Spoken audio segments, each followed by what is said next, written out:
Dentro das etapas, das fases da REURB, vamos chamar assim, existe o processo administrativo, ou procedimento administrativo, tá? Então, aqui a gente começa a entrar assim, no detalhamento. Bom, a gente falou até agora aqui sobre a REURB, o que ela tem, qual é o contexto que ela traz, o que ela pode fazer, e agora a gente vai entrar digamos, numa parte da aula, em que a gente vai, então, como fazer a REURB. Então, a gente vai trabalhar da parte do procedimento, a parte procedimental. Então, em linhas gerais, ele começa, né, ela vai observar fases.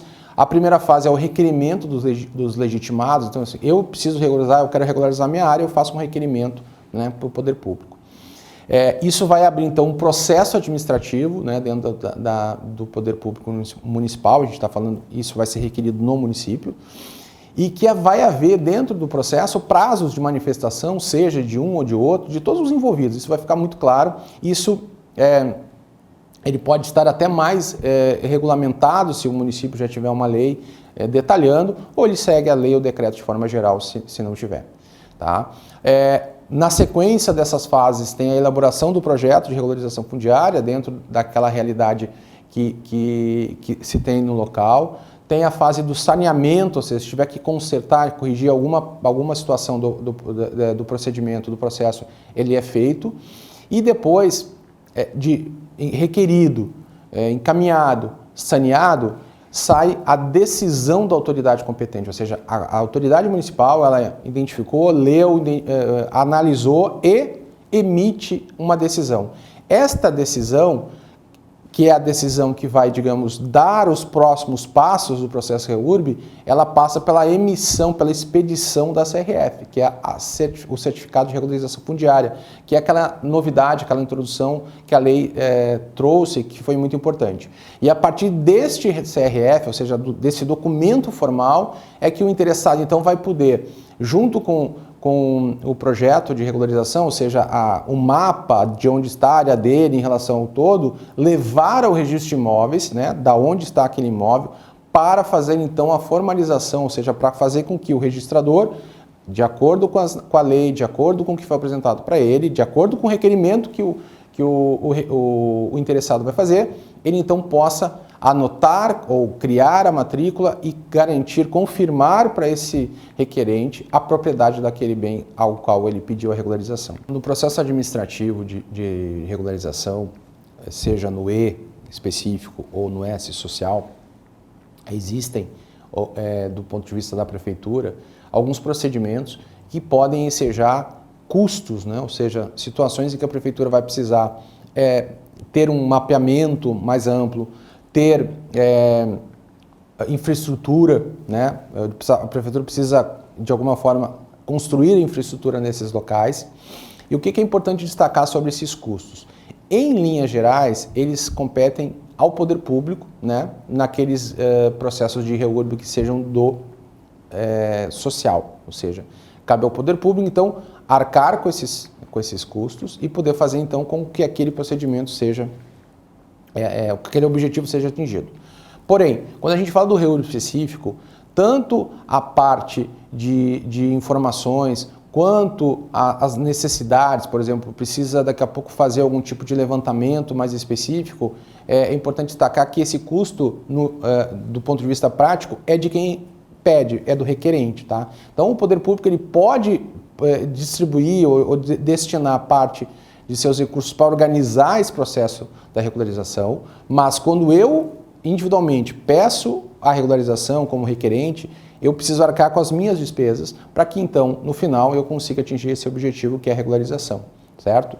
Quando for social, a prefeitura tem uma forma de atuar. Quando for específico, onde é para mim ou para quem está sendo o requerente, eu sou o responsável então por assumir esses custos. Falando sobre os custos, só para deixar bastante claro, eles podem incluir ou devem incluir a elaboração de projetos de regularização fundiária, as eventuais compensações urbanísticas e ambientais e a implantação de infraestrutura essencial quando necessária. Então, Só para trazer um pouquinho mais a questão dos custos, quais seriam esses custos? Bom, esses são os custos dos entes públicos para poder, então, criar esse ambiente favorável à regularização. Então, eventualmente, a gente pode ter situação em que, mesmo não sendo social, sendo um requerimento específico, o requerente pode se beneficiar ou pode ser atingido de forma positiva por este movimento, por esses investimentos, em última análise, feitos pelo poder público para regularizar determinada área. Tá? Então a ideia era deixar bem claro quais são esses custos envolvidos aí em relação a isso. Seguindo aqui o processo, existe a necessidade de se fazer um levantamento topográfico georreferenciado, tá? Ou seja, o georreferenciamento, vamos de forma resumida assim, a especificação daquela área com coordenadas geográficas muito específicas, ela é uma ferramenta para garantir a certeza, para garantir que aquela área está devidamente bem localizada. Então, o que a gente fala aqui do levantamento topográfico georreferenciado é um procedimento, né, que vai ter que ser feito, seja para o social, seja para o específico, em que vai trazer de forma muito objetiva a planta do perímetro, o memorial descritivo, as coordenadas, a localização exata, as descrições técnicas das unidades quando necessárias, né, se for mais de uma, e os documentos que registram o que a gente chama que a lei chama de vértice, né, ou seja, são aqueles delimitadores de área. Então, o levantamento topográfico, ele passa a ser um item fundamental para esse processo, seja no social, seja no específico.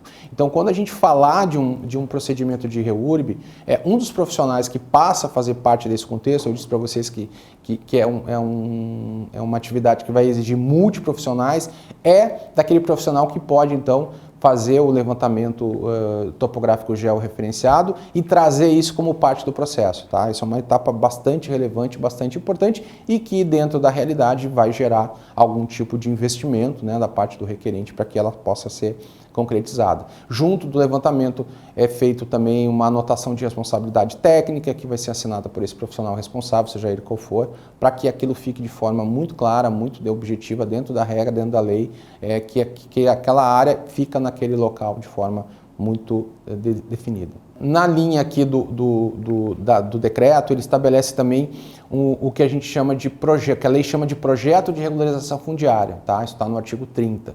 Ele vai conter uma série de itens que são obrigatórios, tá? Então, quando a gente fala projeto de regularização fundiária, é aquela juntada de documentos que vai fazer parte, né, da análise, vai servir de base para o poder público fazer a análise e a partir daí então emitir, né, se tiver tudo ok, a CRF, o certificado de regularização fundiária que a gente já comentou aqui. Então, é feito esse levantamento, né, ou seja, essa planta do lugar com especificações o chamado levantamento planialtimétrico, se tem alguma outra situação, se fica perto de um rio, de uma floresta, de uma área verde, de uma área de preservação, então tudo isso vai constar na planta, né? Tudo que está ali na volta vai constar. A gente falou antes do georreferenciamento, é um item importante, vai constar também a localização exata daquela área, ou seja, o que tem ali, né? O que pode, o que não pode ser feito ali. Ele vai demonstrar também o que tem na volta, tem uma rua, tem uma avenida, tem uma situação de situar ele nessa área, né, de abrangência. Faz parte também a planta do perímetro do núcleo urbano, ou seja, o que está na volta. E se houver, né, aí vai, né, em última análise, assim, vai ter que ser olhado caso a caso, mas havendo a informação de que essa área está dentro de uma matrícula maior, seja de um ente privado, de uma empresa, de alguém particular, ou seja, de algum ente público, de trazer essas informações dessa matrícula. Ou seja, olha, uma matrícula que tem lá 50 hectares, eu tenho um pedacinho e esse pedacinho é o que eu quero regularizar. Então, essa informação da matrícula, ela também faz parte do projeto de regularização fundiária quando se conseguir obter essa informação. um estudo preliminar, né, ou seja, uma análise prévia de eventuais desconformidades e da situação jurídica, né, urbanística e ambiental. Então, assim, é feita uma análise para que uma análise prévia, dentro desse requerimento vai constar lá determinadas informações que vão ajudar a fazer com que o projeto de regularização seja aprovado pelo poder público. Também contempla os eventuais projetos urbanísticos, né? Ou seja, então contempla lá as informações em relação a ruas, avenidas e a própria estrutura do local, praças e tudo mais, e um memorial descritivo onde vai descrever então a área específica, a área aquela que se busca efetivamente a regularização, seja, né, numa modalidade ou seja na outra modalidade.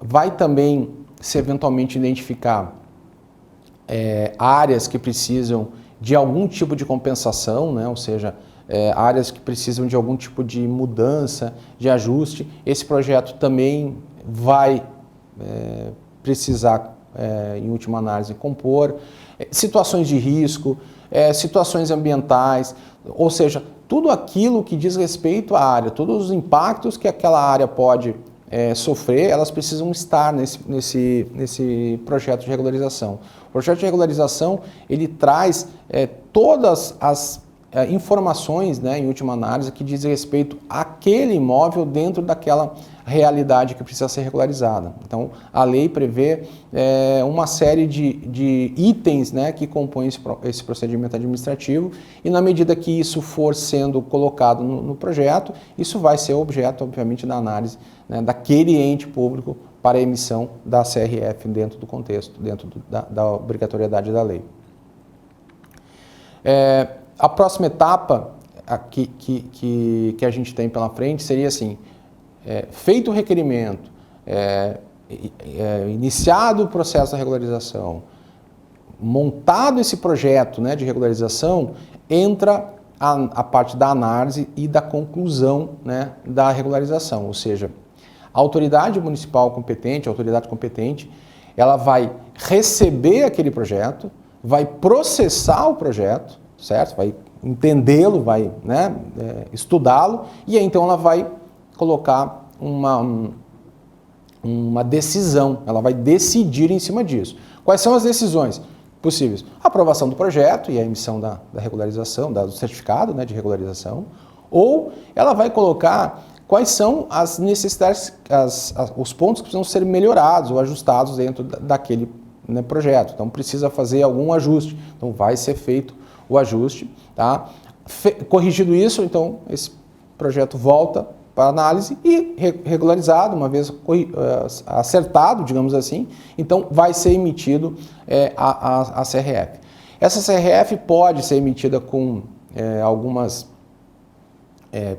digamos assim, alguns pontos a serem confirmados, e a partir daí então esse documento passa a ser válido para poder fazer efetivamente o registro, né, no órgão de registro local, no registro público local. Sobre a CRF, do ponto de vista jurídico, ele é um ato administrativo de aprovação da REURB, tá? Então, ele vai sempre estar acompanhando o projeto de regularização e ele vai conter, né? Esse é um documento formal, é um documento que exige determinadas formalidades, né? Então, quais são essas formalidades que a CRF vai conter? O nome do núcleo urbano ou do local, a localização desse local, a modalidade REURB, né? Se é social ou se é o específico. Os responsáveis por aquela, os responsáveis envolvidos, os responsáveis técnicos que participaram daquele processo de regularização, eles vão constar, porque em última análise eles são os responsáveis por entregar as plantas e os documentos todos que são relevantes, então eles ficam também anotados, registrados dentro do certificado. A indicação numérica de cada unidade, então assim, isso é muito importante porque é essa indicação numérica que vai permitir depois que o proprietário possa ter, por exemplo, né, se já não tem, mas vamos imaginar o serviço de energia correto, os serviços de água, todos os serviços públicos, eles precisam de um endereço com um número, então esse número vai surgir, né, nesse momento aqui na CRF. E a coisa que é importante é a qualificação daquele beneficiário, ou seja, para quem que é aquele certificado. Não vai ter toda a qualificação completa, os dados todos, ou dos beneficiários para quê? Para que esse documento seja então levado ao registro. Então, ele é um ato administrativo, ele tem uma formalidade, ele é muito importante. Qualquer falha nesse documento, qualquer erro nesse documento, o erro formal, um nome errado, um número de CPF errado, ele vai gerar depois lá no registrador uma pendência, ou seja, vai gerar um problema posterior. Então é muito importante que a CRF ela seja emitida de uma forma correta, basicamente assim, que traga todo o leque de informações que já foi colocado, mas que seja apresentado de uma forma muito objetiva e muito clara, sem nenhum tipo de erro. Bom, no decreto existe um capítulo específico para o registro da regularização fundiária urbana, ou seja, a parte que envolve diretamente o registrador, o registro de imóveis da comarca envolvida. O que é importante destacar da parte que envolve o registro? Tá? Nós falamos aqui das condições para ter o REURB, falamos das etapas do REURB, falamos da CRF e agora, estou com a CRF na mão, o que eu faço? Eu vou para o registro de imóveis e faço o requerimento para o oficial para que ele então anote numa matrícula maior. Se houver uma matrícula maior, ele vai destacar o meu pedaço e criar uma matrícula específica, ou se não houver matrícula, ele tem a necessidade legal de criar uma matrícula nova que vai ter a descrição do meu pedaço, do meu quinhão, daquilo que eu tenho direito, daquilo que eu tenho a condição de separar, que é o objeto final de tudo isso. O que busca o REURB? Busca que no final tu tenhas, que tu consiga, porque o posseiro, o requerente, ele tenha a matrícula, aquilo que vai oficializar então o direito dele em relação àquela área. Tá? O registrador, então, ele vai receber esses documentos de acordo com o requerimento do interessado, então ele vai requerer isso para o oficial, vai juntar os documentos, a CRF é um dos documentos que são importantes para que ele possa fazer a análise dele, em última análise é isso, e ele vai, de acordo com o que tem ali, adotar procedimentos. Então ele pode dizer, olha, está faltando isso, ou isso não está muito claro, ou isso está errado, então ele vai orientar de uma forma muito específica, tem um prazo para olhar isso, ou seja, vai receber e vai olhar e vai apontar os erros para que sejam corrigidos, para que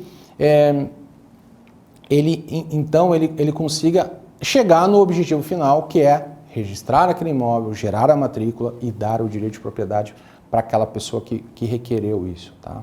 Então a lei ela estabelece uma série de procedimentos que o registrador vai fazer. Eles não são muito diferentes do que ele já faz na vida normal, porém, a diferença desse processo para o registrador é a existência da CRF, ou seja, num procedimento normal de parcelamento, seja por uma incorporação imobiliária, ou seja por uma averbação de uma construção, ele segue alguns caminhos. Neste caso, existe uma novidade, que é a CRF que vai contemplar algumas informações que vão fazer com que o registrador, então, tenha que adotar determinados procedimentos, independentemente do tipo de REURB, certo? Se for o REURB social, o REURB-S, tem um caminho, se for o REURB específico, a pedido do requerente, tem outro caminho, mas eles seguem, em linhas gerais, as mesmas orientações, do ponto de vista prático. Tá?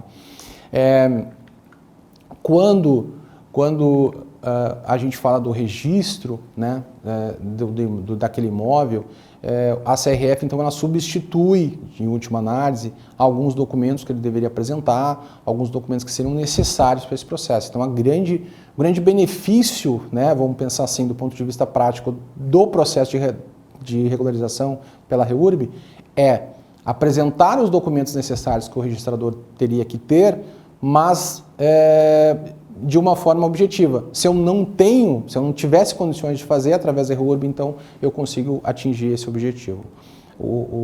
A grande diferença em relação ao que não é do âmbito da REURB é que a CRF, então, ela preenche essas lacunas, ela complementa aquilo que eventualmente não se tem e a partir daí, então, pode-se fazer o processo ativo e pode-se atingir o objetivo.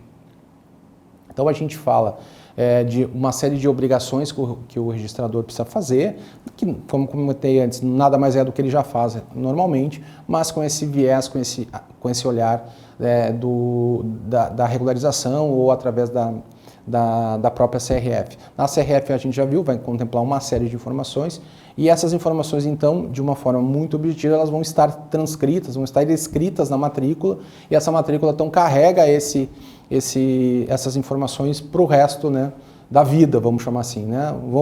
A gente faz uma analogia que a certidão de matrícula é como se fosse a certidão de nascimento de alguém. Então, o imóvel tem essa certidão carrega aí todo o histórico, e no momento que ela nasceu, ela já nasce com as informações que constam lá na CRF, que estão devidamente guardadas, né, arquivadas na própria prefeitura e nos órgãos de regularização. Então fica tudo isso de uma forma muito objetiva e muito clara registrado. Tá? Em linhas gerais, sobre a regularização da parte que diz respeito ao registrador é isso. Quando a gente fala de REURB social, a questão das custas, elas vão estar contempladas no projeto de regularização. E quando a gente fala de REURB específico, o requerente vai lá, entrega e pede a documentação, existe uma análise em relação à capacidade financeira desse requerente, ou seja, então a questão das custas dos emolumentos, né, das despesas, elas vão contemplar isso. Então tem que observar isso, cada caso é um caso e ele contempla essa realidade. Não é 100% garantido que é gratuito, mas também precisa entender a realidade de cada requerente, tá bom? Encerrando essa questão da parte do registro propriamente dito, né, ele então contempla essas atividades que vão culminar, né, com a emissão da matrícula e a formalização, assim, o encerramento do processo da regularização é esse documento válido e a partir daí então o proprietário, né, propriamente dito agora, poderá ter garantido todos os seus direitos, utilizar o imóvel da forma que ele entender como seu objetivo, certo? Então, a gente de uma forma muito objetiva passou aqui e detalhou para vocês alguns aspectos da regularização urbana de imóveis, da REURB, a partir do decreto 9.310 de 2018, em que ele especifica os procedimentos, e dando uma ênfase ao REURB e ao REURB específico, onde existe um requerente, uma pessoa que vai requerer para si esse processo de regularização, certo? A questão que envolve, o que é importante destacar também, assim, que apesar da lei já ter praticamente 3 anos, né, 3 anos e um pouquinho, nem todos os municípios ainda têm a sua lei específica de regularização. A gente sabe que isso é um movimento também que vai acontecer cada vez mais, e essas leis também ajudam porque elas trazem detalhes específicos de cada cidade, cada região, e podem contribuir para que esse processo então seja de uma forma muito mais rápida, né, muito mais célere, executado. Tá? E, por fim, dizer que a REURB talvez seja, do ponto de vista do mercado imobiliário, do ponto de vista dos direitos relacionados aos imóveis, uma das maiores, uma das mais importantes mudanças, uma das mais importantes modificações trazidas do ponto de vista do legislador para o mercado, para as pessoas que, de alguma forma, querem ou precisam regularizar seus imóveis. Ele tem impacto social, ele tem impacto ambiental, ele tem impacto econômico, ele tem impacto financeiro, ele tem impacto em muitas áreas, né, jurídico, muitas áreas da vida, né, tanto das pessoas físicas, das pessoas individuais, vamos pensar assim, quanto no coletivo e no próprio relação do município ou da região. Então, o que se entende é que a REURB é uma grande ferramenta, né, de utilização, tanto do poder público, quanto de grupos de pessoas interessadas, quanto de pessoas individuais, digamos assim, o requerente individual, é uma ferramenta para que se busque um objetivo final, que é a regularização, a valorização do imóvel, a possibilidade dele poder, então, ter os seus direitos garantidos e poder transmiti-los, inclusive, aos seus sucessores, né? Tudo isso que diz respeito à relação entre as pessoas e os imóveis. Tá? Eu deixo no final o meu contato para vocês, se alguém tiver alguma dúvida, algum outro questionamento, eu fico à disposição para atendê-los, tá bom? Muito obrigado.